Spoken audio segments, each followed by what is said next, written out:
part 3. Let's go. Dan oke guys, jadi untuk peringatan dulu, kalau kalian yang takut banget sama cerita-cerita horor, saya saranin gak usah nonton video kali ini, karena saya kebetulan dapat cerita yang serem banget, dan ini bahkan melewati batas lah, intinya seremnya bisa dibilang. Jadi kalian siap-siapin mental aja, oke? Let's go. Astaga. Mohon maaf guys ya. Oke guys, langsung aja ya kita bahas ceritanya sambil menggambar. Oke, let's go. Jadi ceritanya yang pertama seperti ini. Ada seorang wanita yang sangat cantik sekali, dan sudah beberapa kali dia itu kayak banyak dilamar oleh pria-pria. Tapi entah mengapa pria-pria yang melamarnya itu selalu kabur guys. Padahal wanita ini emang cantik banget guys, dan sikapnya itu juga bisa terbilang sangat baik lah gitu ya kan. Tapi tetap aja gak ada satu orang pun atau satu pria pun yang betah sama dia. Bahkan itu belum ada satu hari aja mereka udah gak betah banget sama wanita ini, dan selalu berkata bahwa pria ini tidak akan kembali dan tidak mau melihat wanita itu lagi untuk kesekian kalinya. Nah, jadi ceritanya bermula waktu itu kok bermula sih. Nah, karena udah bener-bener kayak gitu ya, ada satu pria yang mencoba melamar gadis ini guys, si perempuan ini, si wanita ini. Entah siapa lah kita sebut ya. Begitu, intinya ada orang yang melamar orang ini. Siapa sih guys yang melamar wanita ini atau cewek ini atau perempuan ini gitu. Nah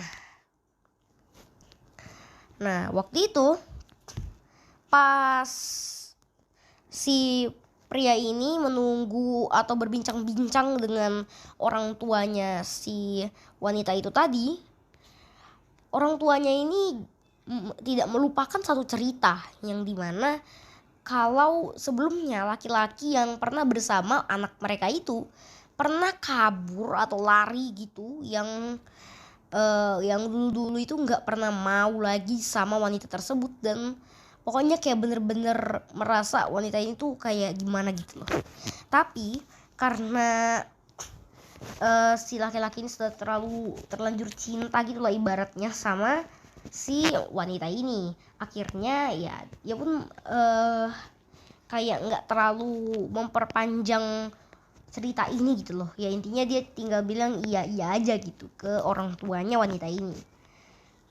Nah, lalu orang tuanya si perempuan ini mengajak pria tersebut untuk makan malam bersama mereka nih. Nah, pada suatu waktu itu wanita ini membisikkan kata-kata ini ke telinga pria tersebut. Nah, seperti ini. Nanti tengah malam kamu harus mengikutiku ke suatu tempat. Nah, karena merasa si wanita ini gak mungkin ngajak dia ke tempat yang aneh-aneh, jadi pria ini pun setuju aja ya kan. Nah, jadi karena udah setuju, pas udah jam 12 gitu, 12 malam, akhirnya pria ini menemui wanita itu. Nah, setelah pria ini menemui wanita tersebut ya, si wanita ini menyuruh pria tersebut untuk mengantarkan dia pergi ke kuburan. Nah, sesampailah di kuburan, tapi wanita ini tidak langsung pergi saat itu, tapi wanita ini membawa seperti skop gitu loh. Nah, setelah itu mereka pergilah ke kuburan dan nyampai saat pukul jam 12:30 malam, karena itu memang rada jauh. Nah, setelah itu tuh guys, yang bener-bener gak disangka-sangka itu, yang bener-bener bener gila. Si wanita ini menggali salah satu kuburan di sana dan memakan tangan mayat yang masih baru gitu loh guys. Wah, ini sih serem ya. Kalian bayangin aja di posisi si pria itu. Gimana coba nasib-nasib pria yang sebelumnya. Kayak gimana gak kabur ya. Lihat aja maksudnya denger aja lah. Ya kan, bisa-bisanya gitu loh. Dia ini ternyata selama ini kanibalisme guys. Jadi walaupun sikapnya itu baik dan wajahnya itu benar-benar sangat memukau, tapi ternyata wah, ini di luar nalar sih. Nah, walaupun udah begitu tuh, ternyata si wanita ini berkata seperti ini. Jika kamu benar-benar mencintaiku, lakukanlah apa yang sering aku lakukan. Nah, lalu langsung si pria tadi itu mengambil tangan mayat yang ada di tangan wanita tersebut dan akhirnya ikutan memakannya. Dan ternyata itu adalah sebuah makanan yang dibentuk menjadi tangan. Dan ya jadi itu bisa dibilang fake, not real ya. Dan kalian denger aja lagi sampai habis. Soalnya ini emang plot twist banget guys. Nah setelah itu ya jadi akhirnya si wanita ini berkata seperti ini. Akhirnya kamu lolos dari tes yang kuberikan kepada kamu. Karena selama ini aku menguji pria yang mau bersamaku gitu. Nah kayak gitu tuh guys. Setelah itu dah selesai ceritanya, enggak lah ya. Enggak, maksudnya setelah itu tuh ya lalu setelah itu pria tersebut dengan wajah yang serius dan terlihat marah berkata kepada wanita tersebut guys. Nah kalau kalian pikir pria ini akan marah karena wanita tersebut sudah menipunya, tapi ternyata enggak. Malahan pria ini berkata seperti ini.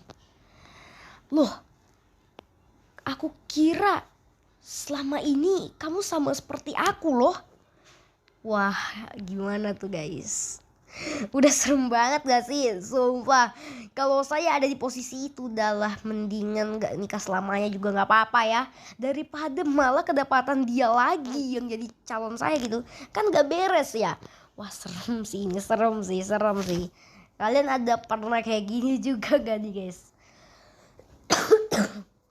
Waduh, tapi amit-amit lah ya kejadian sama kalian. Ini serem banget loh, padahal cuma cerita doang. Dan akhirnya ya berujung sangat plot twist. Waduh, kalau menurut kalian ketemu pria kayak gitu, apa kalian masih mau nikahin? Ya kalau saya enggak lah, gila aja kali.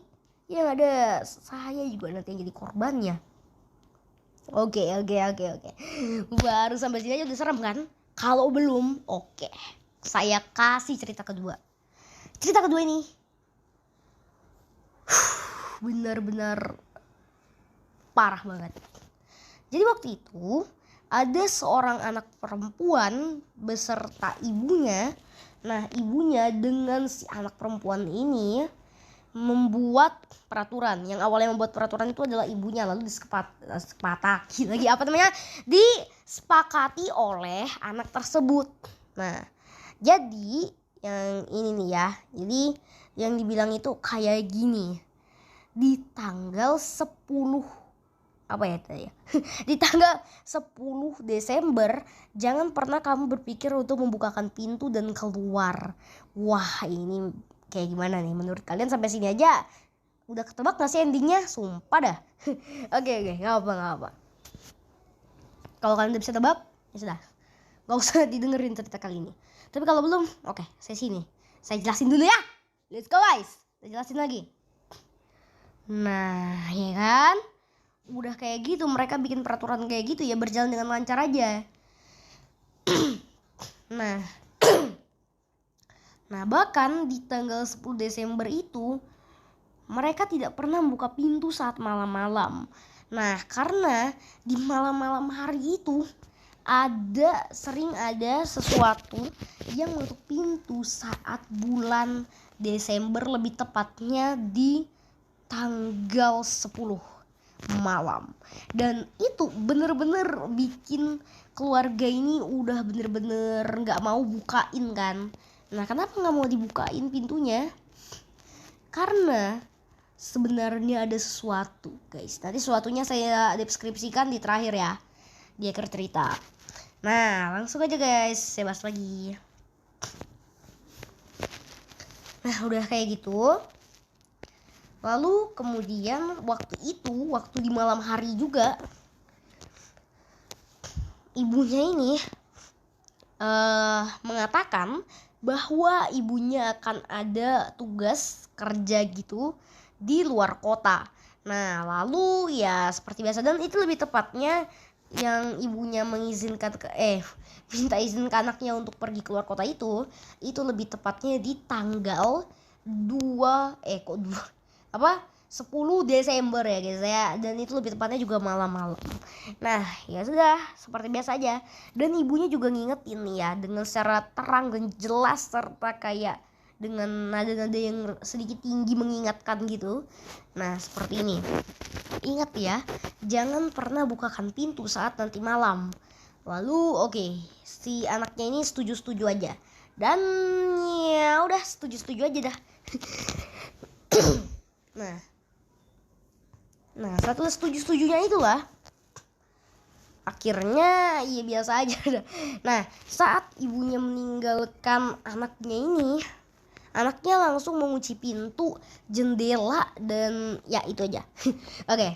Nah, setelah itu anaknya memasuki kamarnya lalu mengunci jendela dan pintu kamarnya itu rapat-rapat lah intinya, supaya dia nggak diintipin sama sesuatu yang sering dibilang oleh ibunya itu loh, di belakang pintu yang sering menutup pintu itu. Nah, akhirnya berjalan seperti biasa. Tapi yang maksud saya berjalan seperti biasa itu cuman 2 menit aja. Dan di menit berikutnya, saat si anak perempuan ini sudah ingin tidur, ada suara ketukan pintu yang benar-benar nyaring. Sampai dibilang senyaring-nyaringnya itu sampai ini anak gak bisa tidur gitu loh. Karena emang seterganggu itu sama suara-suara aneh itu kan. Nah, awalnya si anak ini tetap gak peduli. Nah, karena dia ngira itu adalah sosok yang selama ini dibilang oleh ibunya itu loh, yang sering menutup pintu mereka. Dan akhirnya sang anak ini tidak peduli lah dengan sosok itu. Mau seberapa kencang pun dia mengetuk pintunya, mau itu sampai 5 jam, 1 jam, seharian, 24 abad juga, si anak ini gak peduli. Intinya instingnya itu ya, yang penting dia aman dalam rumah tersebut. Nah, udah, kalau dia berpikir seperti itu, dia mulai menempati prinsipnya yang tadi saya bilang. Nah, dia pun akhirnya berujung tidur kan. Tapi nggak lama-lama tuh, kayak baru sekitaran 5 menit aja dia tidur, dia kebangun lagi. Karena kali ini yang diketok itu bukan pintu depan, tapi jendela kamarnya. Nah, karena ketukannya sangat amat keras, tapi itu juga dekat sekali dengan dirinya, akhirnya dia makin nggak bisa tidur lagi tuh. Jadi kebangun, habis itu nggak bisa tidur lagi selama 1 harian itu dah intinya. Nah, karena udah bener-bener kesal dan udah bener-bener merasa dipermainkan sama sosok nggak jelas itu, akhirnya sang anak ini berujung membukakan pintu untuk sosok tersebut. Bukan maksud untuk hanya kesal saja ya, tapi ya berpikiran juga sangat amat penasaran, ini siapa sih, ini maling, perampok, atau jangan bilang hantu nih ya. Nah, setelah itu si anak ini pun membukakan pintu ya. Dan ternyata di depan pintu sudah ada sosok jin berdiri dengan badan yang berwarna hitam semua. Lalu jin tersebut itu tinggi sekali dan dia kayak gosong gitu loh guys, kayak habis gosong gitu lah modelannya. Nah, sekejap anak ini langsung membanting pintunya dan menguncinya rapat-rapat, bahkan sampai dia gembok dong itu pintunya. Nah, setelah itu karena terlalu takut, akhirnya si anak ini menceritakan kepada ibunya kalau dia sudah melanggar itu, dan dia juga sangat takut sebenarnya akan dimarahi oleh ibunya. Tapi ya mau gimana, dia pas nyesalnya itu pas dia udah nelpon gitu. Nah, setelah dia mengetahui dari ibunya tentang cerita arwah penasaran atau jin yang tadi itu, ternyata sebelumnya rumah mereka ini pernah ditempati oleh seseorang, guys. Nah, seseorang tersebut pernah mengalami kebakaran saat ia pergi berkunjung ke rumah saudaranya, dan ternyata jin tersebut bersosok perempuan. Nah, habis itu kan rencananya dia itu pergi ke tempat saudaranya itu yang di rumah kebakaran itu barengan sama anaknya, dan itulah makanya dia berwujud perempuan, guys. Nah, itulah benar-benar ngeri kan. Oh my godness. Waduh. Oke, kita lanjut cerita ketiga. Oh ya, tapi sebelum itu cerita yang kedua tadi serem atau enggak? Ya, kalau nggak serem nggak apa-apa. Tapi kalau serem, ya oke. Dengerin lagi cerita yang ini, pasti lebih serem lagi dah, yakin saya. Nah, ini ngeri sih. Nah, jadi ini jelasinnya gimana, mulai dari mana, cerita panjang banget, woi. Astaga. Nah, jadi waktu itu ada seorang wanita, ceritanya dia itu lagi kayak mandi gitu. Nah, di sebuah kamar mandi di rumahnya di kayak pedesaan gitu. Jadi dari kayu gitu loh tembok-temboknya, dan ada beberapa lubang-lubangan kecil di dinding-dindingnya, di sela-selahannya. Nah, jadi bisa dibilang lumayan bisa melihat dari situ, dan bisa juga kita mendengarkan sesuatu dari situ, dari lubang dinding tersebut. Oke, lanjut ke cerita inti ya. Nah, jadi waktu itu wanita tersebut mandi di rumah itu. Nah, pada saat dia mandi, dia mengalami suatu kejadian yang dimana di kayak apa sih namanya itu, di bagian selas-selas itu dia mendengar seperti ada orang berenang, dan suaranya itu juga nggak cuma suara seorang doang, dan kayak ada suara anak-anak juga gitu loh yang ikutan berenang juga, jadi kayak berisik banget gitu lah intinya. Dan karena merasa gak nyaman, takut diintipin si wanita ini, akhirnya wanita ini pun memberanikan dirinya untuk mengecek di sela-sela situ. Ternyata di situ ada wanita berjubah putih, berambut panjang menutupi wajahnya, dan ya ini bukan kuntilanak ya, ini ya bukan kuntilanak loh ya, bukan. Tapi ini dia juga membawa kayak anak-anak yang banyak gitu loh. Dan ternyata ini adalah hantu beranak. Ya bener, namanya hantu beranak. Dan dia meninggal dalam keadaan hanyut dengan anak-anaknya saat pergi mandi di sebuah sungai itu. Nah, inilah yang membuat arwah ini bergentayangan kan. Padahal ini mereka itu sudah mati. Tapi karena mereka masih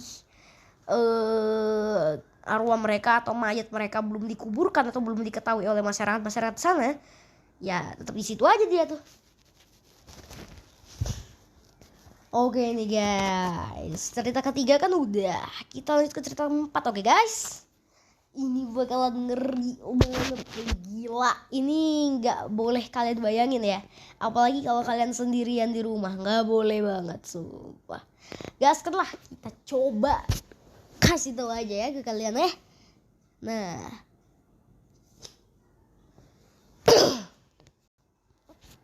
jadi waktu itu ada seseorang anak laki-laki yang setiap dia baru bangun tidur itu wajahnya terlihat sangat pucat. Dan setelah orang tuanya tahu, orang tuanya pun akhirnya mengerti karena apa yang selama ini membuat anaknya bangun dalam keadaan pucat. Dan oke. Langsung aja kita cerita intinya, bro. Nah, jadi waktu itu kan ceritanya keluarga ini baru aja pindahan ke suatu rumah. Dan ternyata rumahnya ini itu benar-benar bagus. Tapi kasurnya itu modelannya kayak kasur yang di bawahnya ada lagi gitu. Jadi kayak bisa dibilang ini kasur tingkat lah. Nah, kasur tingkat, tapi bedanya ini bukan tingkat yang pakai tangga ke atas gitu, guys. Tapi kayak kasur yang di bawahnya itu bisa digeser gitu loh. Nah, oke. Setelah itu, kan kasur itu kan bisa digeser ya. Nah, tapi juga bisa kasur itu dilepas. Nah, seringkali kasur itu dilepas dan dibuat berjarak antara tempat tidur yang di atas dengan tempat tidur yang di bawah itu. Jadi yang di bawah itu kayak tempat tidur yang dicabut gitu loh. Nah